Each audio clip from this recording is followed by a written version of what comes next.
Hello నమస్తే, నేను YSR Sharma, Andhraprabha editor.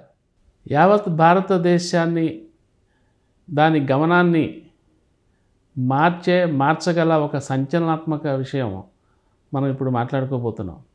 Article 370, నోట్ల రద్దు, ఇటువంటి కీలక అంశాల కన్నా కూడా అత్యధికంగా ప్రభావితం చేయగల అంశం అది.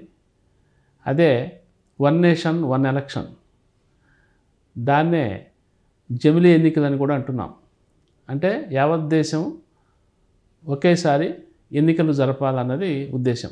దీనికి సంబంధించి యాక్చువల్లీ ఇది కొత్త విషయం ఏమీ కాదు, ఈ రోజు వచ్చిన విషయం కూడా కాదు. ఎప్పటి నుంచో దాన్ని ప్రధానమంత్రి మోడీ గారు ఈ వన్ నేషన్ వన్ ఎలక్షన్ జమిలీ ఎన్నికల్ని దేశవ్యాప్తంగా అమలు చేయాలని భావిస్తూ వస్తున్నారు. ముఖ్యంగా ఈ 3వ విడత వచ్చిన తర్వాత అది ఇంకా ఆ ప్రాసెస్ వేగవంతమైంది. ఈరోజు కేంద్ర క్యాబినెట్ ఆ బిల్లుని ఇన్ ప్రిన్సిపల్ ఓకే చేసింది, రాటిఫై చేసింది. అంటే ఇక తదుపరి చర్య ఏమిటి అంటే అది పార్లమెంటు గడప తొక్కడమే. ఇప్పుడు పార్లమెంట్ శీతాకాల సమావేశాలు జరుగుతున్నాయి. బహుశా రేపు పార్లమెంట్లో దాన్ని ప్రవేశపెట్టే అవకాశాలు కనిపిస్తున్నాయి. మొదట లోక్సభలో ప్రవేశపెడతారు. ఎందుకంటే ఈరోజు బీజేపీ తన ఎంపీలందరికీ కూడా విప్పు జారీ చేసింది. శుక్ర శనివారాల్లో సభలో అందుబాటులో ఉండాలని చెప్పి ఆ విప్పు సారాంశం. దీన్ని బట్టి రేపు లేకపోతే ఎల్లుండి శుక్ర శనివారాల్లో మొత్తం మీద ఈ బిల్లు లోక్సభలోకి అడుగు పెడుతుంది. సరే, లోక్సభలోకి అడుగుపెట్టిన తర్వాత ఏంటి దీని పరిస్థితి అంటే పాలకపక్షం సహజంగానే దీన్ని ఆమోదించడానికి రెడీగా ఉంటుంది. ఇక ప్రతిపక్షం అంటే ఒకటి కాదు, ఇండియా కూటమి, ఇండియా భాగస్వామ్య పక్షాలన్నీ కూడా దీన్ని వ్యతిరేకిస్తున్నాయి. సో ఇటువంటి పరిస్థితుల్లో టగ్ ఆఫ్ వార్గా ఉన్న పరిస్థితుల్లో ఈ బిల్లు పార్లమెంటు పరిధి దాటుకొని పార్లమెంటు చేత ఆమోదముద్ర వేయించుకొని కార్యాచరణలోకి అమల్లోకి వస్తుందా అన్నది ఇప్పుడు యావత్ దేశం ఎదురు చూస్తున్న ఒక పెద్ద సందేహాత్మకమైన అంశం. నిజానికి ఈ రేపు జరగబోయేది ఏమిటి అంటే దీని మీద చర్చ జరుగుతుంది, పార్లమెంటులో చర్చ జరుగుతుంది. ప్రతిపక్షాలు, అధికార పక్షాలు వాళ్ళ అభిప్రాయాలు వ్యక్తం చేస్తాయి.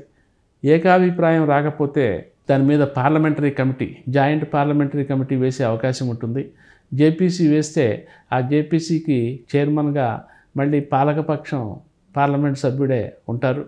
ఇక పార్లమెంటులో బలాబలాల సంఖ్యను బట్టి ఆ జేపీసీలో అధికార పార్టీ వాళ్ళు అండ్ ప్రతిపక్ష పార్టీ సభ్యులు కమిటీలో సభ్యులుగా ఉంటారు.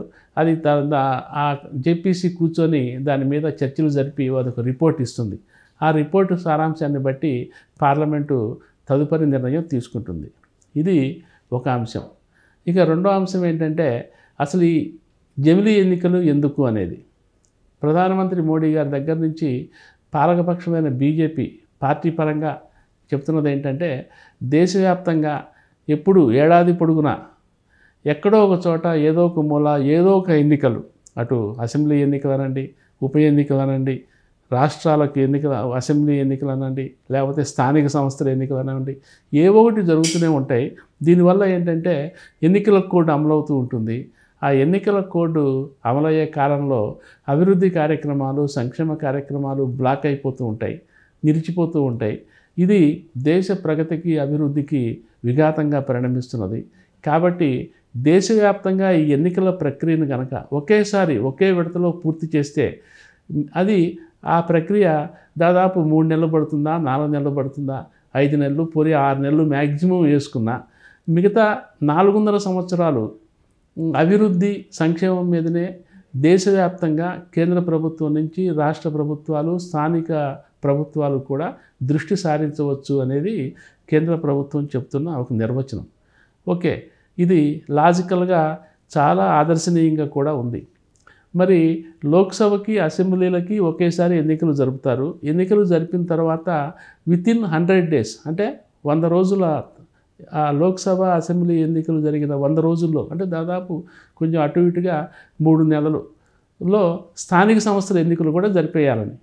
అంటే మొత్తం మీద ఒక 5-6 నెలల్లో కూడా ఎన్నికలు పూర్తిగా అయిపోవాలి అనేది. సో ఇప్పుడు ఒక లోక్సభ ఎన్నికలు లేదన్నా ఏదో 1, 2, 4, 5 రాష్ట్రాల్లో అసెంబ్లీ ఎన్నికలు కలిపి జరపాలంటేనే రకరకాల సమస్యలు, రకరకాల భౌగోళిక సమస్యలు, సిబ్బందిపరమైన సమస్యలు, భద్రతా దళాల సమస్యలు, అట్లాగే రక్షక భటుల సమస్యలు, ఇన్ని సమస్యల్లో దశల వారీగా జరపాల్సిన అనివార్య పరిస్థితులు భారతదేశంలో నెలకొన్నాయి. ముఖ్యంగా ఇప్పుడు దాదాపు 5-6 దశలు, 7-8 దశల్లో నెలన్నర 2 నెలల పాటు కూడా లోక్సభ అసెంబ్లీ ఎన్నికలు జరుగుతున్న పరిస్థితి మనం చూస్తున్నాం. ఇటువంటి పరిస్థితుల్లో ఒకేసారి దేశవ్యాప్తంగా కూడా ఎన్నికలు జరపడానికి అవకాశం ఉందా అనేది ప్రతిపక్షాలు లేవనెత్తుతున్న ప్రశ్న. దానితోడు ఏంటంటే అసలు ఒకేసారి ఎన్నికలు కనుక జరిగితే అది మన భారతదేశ రాజ్యాంగం యొక్క మౌలిక భావనని ప్రతిబింబించినట్టు అవుతుందా? ఎందుకంటే ఒకేసారి ఎన్నికలు జరిగితే ఏంటంటే దేశవ్యాప్తంగా ప్రజల మూడ్ అంతా కూడా, సెంటిమెంట్ అంతా కూడా ఒక వేవ్ లాగా ఒకే వైపుకి కేంద్రీకరింపబడే అవకాశం ఉంటుంది. సో ఆ పరిస్థితుల్లో వేస్తే పూర్తిగా దేశవ్యాప్తంగా రాష్ట్రాలు, కేంద్రంలో కూడా ఒకే పార్టీకి, అది ఏదో ఒక పార్టీ కావచ్చు, ఇటు బీజేపీ కావచ్చు, అది ఎన్డీఏ కూటమి కావచ్చు, లేకపోతే ఇండియా కూటమి కావచ్చు, ఏదో ఒక వైపుకి పూర్తిగా మొగ్గే అవకాశాలు ఉండే ప్రమాదం కూడా ఉన్నది అనేది ఒక ఆర్గ్యుమెంట్ నడుస్తున్నది. సో ముఖ్యంగా మనది ఫెడరల్ వ్యవస్థ కాబట్టి ఏ రాష్ట్రాలకు ఆ రాష్ట్రం స్థానిక పరిస్థితులు, స్థానిక అవసరాలు ఉన్నాయి కాబట్టి అందుకు తగ్గట్టుగా ఎక్కడికక్కడ విడివిడిగా ఎప్పుడు షెడ్యూల్ ప్రకారం అప్పుడు ఎన్నికలు జరుగుతూ పోవాలి అనేది ప్రతిపక్ష కూటమి చేస్తున్న వాదన. ఎందుకంటే ఈ ఒక్కసారి ఎన్నికలు జరపడం వల్ల ఏంటంటే ఫెడరల్ వ్యవస్థ దెబ్బతింటుంది అని చెప్పి ప్రతిపక్షం వాదిస్తున్నది. సో అధికార పక్షం ఏమో ప్రజాభిప్రాయం ఏకపక్షంగా ఉండటానికి అవకాశం ఉండదు, ప్రజలు ఏ పార్టీని కోరుకుంటే ఆ పార్టీకే ఒకసారి జరిపినా 10 సార్లు జరిపినా ఎన్నికలు ప్రజల ఓటింగ్ సరళి ఒకే విధంగా ఉంటుంది అని చెప్పి పాలకపక్షం చెప్తున్నది. ఏది ఏవైనప్పటికీ కూడా ముఖ్యంగా పాలకపక్షానికి ప్రతిపక్షానికి మధ్య అయితే తీవ్ర స్థాయిలో చాలా పెద్ద ఆఘాతమే ఉంది. ప్రతిపక్షం పాలకపక్షం ఏమాత్రం రాజీ పడే అవకాశాలు అయితే కనపట్టలేదు. మరి ఈ పరిస్థితుల్లో బిల్లు పార్లమెంటులో ఆమోదం పొంది చట్టం అవుతుందా? ఎందుకంటే ఒకే జమిలీ ఎన్నికలు అనే విధానాన్ని ప్రవేశపెట్టాలి అంటే ఈ బిల్లు చట్టం కావాలంటే ఏదో సింపుల్ మెజారిటీతో లోక్సభ, రాజ్యసభ ఆమోదం పొందటం కాదు, లేకపోతే సభ్యుల చేత చేతులెత్తించి మూజువాణి ఓటుతో బిల్లును పాస్ చేసే పరిస్థితి కాదు. రాజ్యాంగ సవరణలు చేయాలి. ఆ రాజ్యాంగ సవరణలు కూడా 1, 2 కాదు, దాదాపు 7-8 సెక్షన్లని సవరణలు చేయాల్సి ఉంటుంది.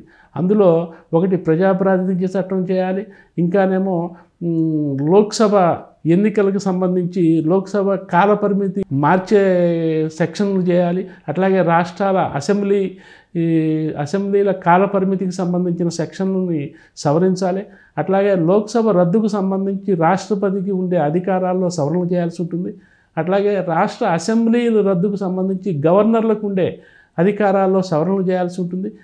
ఈ రకంగా దాదాపు ఒక 7-8 సెక్షన్లు ఉన్నాయి. ఆ సెక్షన్లు ఏంటంటే ఒకటి ఆర్టికల్ 83 ఉంది, 172(1) ఉంది, అట్లాగే 83(2) ఉంది, 85(2)(b) ఉంది, అట్లాగే 174(2)(b) ఉంది, 356 ఆర్టికల్ ఉంది, అట్లాగే ఈసీకి సంబంధించి 324 ఆర్టికల్. సో ఇన్ని ఆర్టికల్స్ని, అధికరణాలని సవరణలు చేసి రాజ్యాంగంలో మౌలికమైన కొన్ని మార్పులు చేయాల్సిన అవసరం ఉంది. కాబట్టి ఈ 2/3 మెజారిటీ చాలా అవసరం కూడా. ఇది ఒక పెద్ద ప్రక్రియ. సో ఇటువంటి ప్రక్రియని ఈ పార్లమెంటు ఉభయ సభల్లో ఎన్డీఏ ప్రభుత్వం దిగ్విజయంగా చేసి గెటాన్ అవుతుందా అనేది ఒక పెద్ద ప్రశ్న. ఈ జమిలీ ఎన్నికలకు సంబంధించి దీని మీద కేంద్ర ప్రభుత్వం ఇప్పటికే దాదాపు ఒక 1.5 ఏడాదిన్నరగా కసరత్తు చేస్తూ వచ్చింది. దీని మీద మాజీ రాష్ట్రపతి రామ్నాథ్ కోవింద్ నేతృత్వంలో కమిటీ వేయటము, ఆ కమిటీ రాజకీయ పార్టీల సలహాలు తీసుకోవటము, దాదాపు 18,000 పైచిలకు పేజీల ఒక భారీ రిపోర్టుని రాష్ట్రపతికి నివేదించడం జరిగినాయి.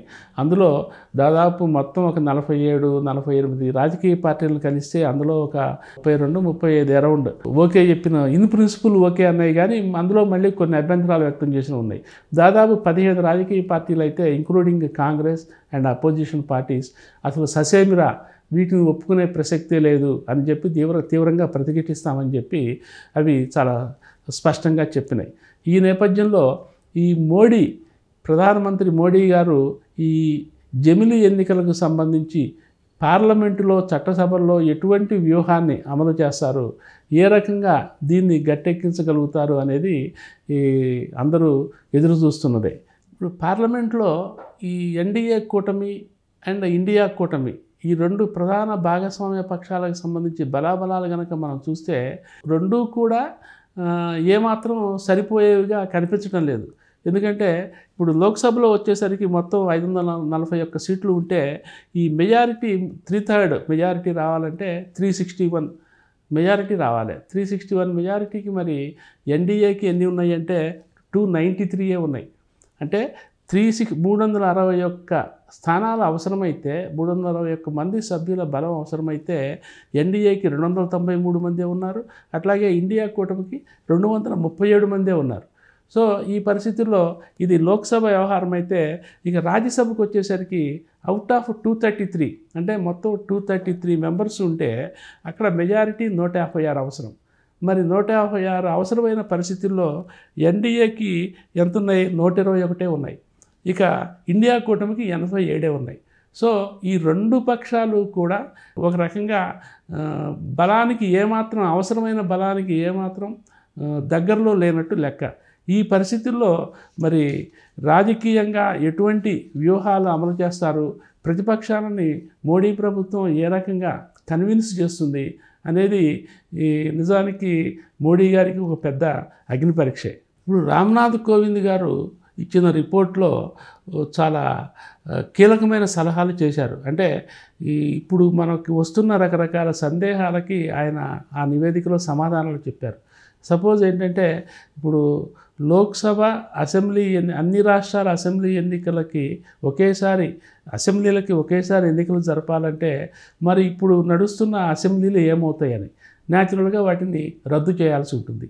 అంటే 5 ఏళ్ల కాల పరిమితి ఉన్న అసెంబ్లీలని రద్దు చేయాల్సి ఉంటుంది. సో ఆ రద్దు చేయడానికి రాజ్యాంగ సవరణలు చేయాల్సి ఉంటుంది. ఇక సపోజ్ రేపు ఒకేసారి ఎన్నికలు జరిపారనుకోండి, ఎన్నికలు జరిపిన తర్వాత తగినంత మెజారిటీ రాదు, లేకపోతే ఫిరాయింపుల వ్యవహారాలు జరుగుతాయి, ప్రభుత్వాలు అస్థిరపడతాయి. సో 1 సంవత్సరమో 2 ఏళ్ళలో ఉన్న తర్వాత అక్కడ ప్రభుత్వాలు రద్దు అవుతాయి. రద్దు అయినప్పుడు ఏం చేయాలి అంటే 5 ఏళ్ల కాల పరిమితిలో 2 ఏళ్లకో సంవత్సరానికో కనుక ఒక రాష్ట్ర ప్రభుత్వం కనుక కూలిపోతే మిగతా 4 ఏళ్ళు అక్కడ ఏం చేయాలి? 4 ఏళ్ల పాటు రాష్ట్రపతి గవర్నర్ పాలన పెట్టచ్చా? అంత సుదీర్ఘ అన్నేళ్ళు గవర్నర్ పాలన పెడితే మరి అసలు ఈ బిల్లు మౌలిక లక్ష్యమే దెబ్బతింటుంది కదా. ఎందుకంటే ఒకేసారి ఎన్నికలు జరపడం ద్వారా అభివృద్ధి అండ్ సంక్షేమం వేగంగా జరపచ్చు అనే ఒక మౌలిక సూత్రము అక్కడ ఫెయిల్ అయిపోతుంది. సో 4 ఏళ్ల పాటు గవర్నర్ పాలన లేకపోతే కేంద్రంలో రాష్ట్రపతి పాలన పెట్టడానికి అవకాశం ఉండదు. అప్పుడు ఏం చేయాలి అంటే కోవింద్ గారు ఇచ్చిన సలహా ఏంటంటే ఆ 4 ఏళ్ళ అంటే ఎన్నేళ్ల తర్వాత ఆ అసెంబ్లీ లేదా కేంద్రం ప్రభుత్వం రద్దవుతుందో ఆ మిగిలిన కాలానికి అంటే సపోజ్ 5 ఏళ్ల కాల పరిమితిలో 2 ఏళ్లకే ప్రభుత్వం రద్దయిందనుకోండి, ఇంకా 3 ఏళ్ల కాలం ఉన్నట్టు లెక్క. ఆ 3 ఏళ్ల కాలానికి మళ్ళీ ఎన్నికలు జరపటం, అంతేగాని మళ్ళీ 5 ఏళ్ల కాలానికి ఎన్నికలు జరపటం కాదు.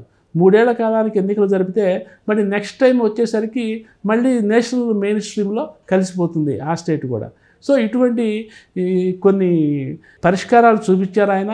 అయితే వీటన్నిటికీ కూడా పార్లమెంట్లో ఆమోదం పొందాల్సి ఉంటుంది, ప్రతిపక్షాలు వాటిని ఓకే చేయాల్సి ఉంటుంది.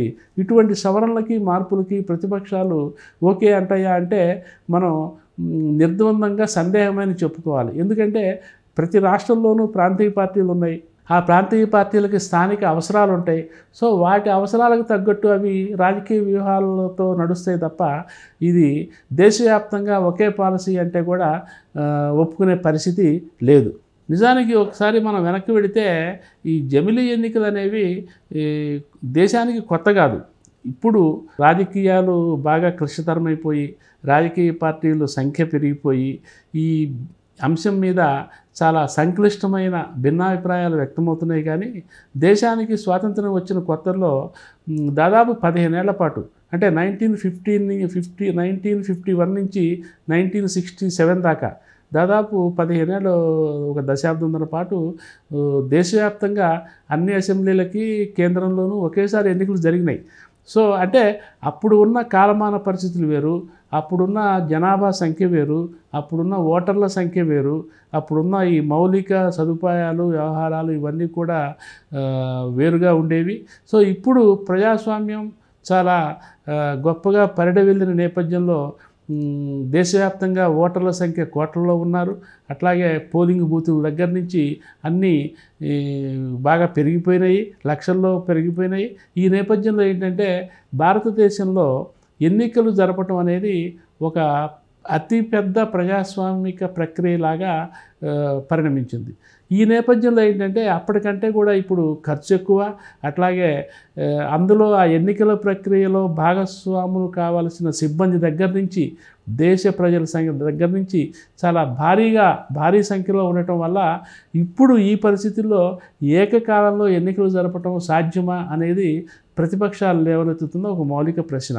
సో అప్పటి రోజులది అదేమంటే ప్రభుత్వం ఏం చెప్తున్నది, ఇది మొదట్లో ఉన్నదే కదా, మేము కొత్తగా తెచ్చింది కాదు అని చెప్తున్నది. అది వాస్తవమే. కానీ అప్పటి పరిస్థితుల్ని ఇప్పటి పరిస్థితుల్ని బేరీజు వేసి చూసుకుంటే నిజంగానే సాధ్యం కాకపోవచ్చు అనే ఒక సందేహం కూడా అత్యధిక మంది మెదడులో మెదులుతున్నాయి.